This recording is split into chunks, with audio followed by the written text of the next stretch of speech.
Eustace de Vesci was an English lord of Alnwick Castle, and a Magna Carta surety.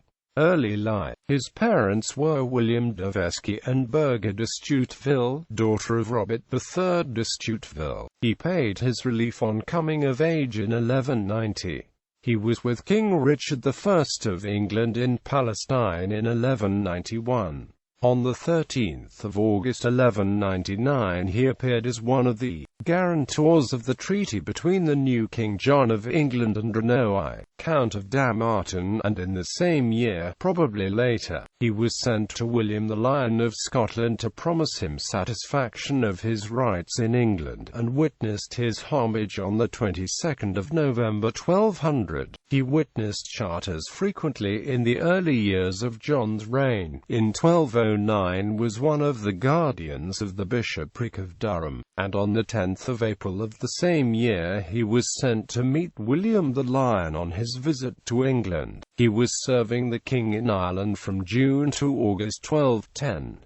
Accused of conspiring against John in 1212, he fled to Scotland. A tale of John's attempted seduction of his wife, and the trick played on him, first appears in Walter of Hemingbrot and bears a close resemblance to a classical model. His lands were seized, but after John's submission to the Pope he was forced to invite Vesci back, though orders were sent on the same day to Philip of Oldcoates to cripple him by destroying his castle of Alnwick. On the 18th of July 1213 he was one of the recipients of John's pledge to abide by the decision of the Pope concerning the things about which he had been excommunicated. On the 5th of November 1214 Pope Innocent III warned him not to trouble the king.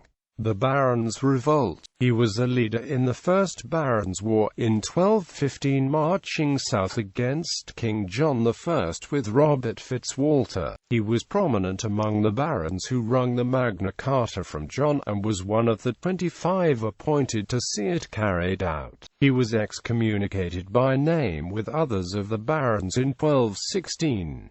He supported in the confused situation ensuing Louis the French Dauphin, who was claiming the English throne. He was killed at the siege of Barnard Castle, while he accompanied Alexander II of Scotland on his way to do homage to Louis of France. On the way they laid siege to Barnard Castle, belonging to Hugh de Balliol, and, approaching too near, Vesci was shot through the head by an arrow. His lands were confiscated and given to Simon de Champaigne, Philip de Zullicat, and William de Harcourt family. He married Margaret, half-sister of Alexander II of Scotland, an illegitimate daughter of William the Lion by a daughter of Adam de Haye. Thus, they had William de Vesci, who was father of John de Vesci and of William de Vesci. The latter was one of the competitors for the crown of Scotland in 1291.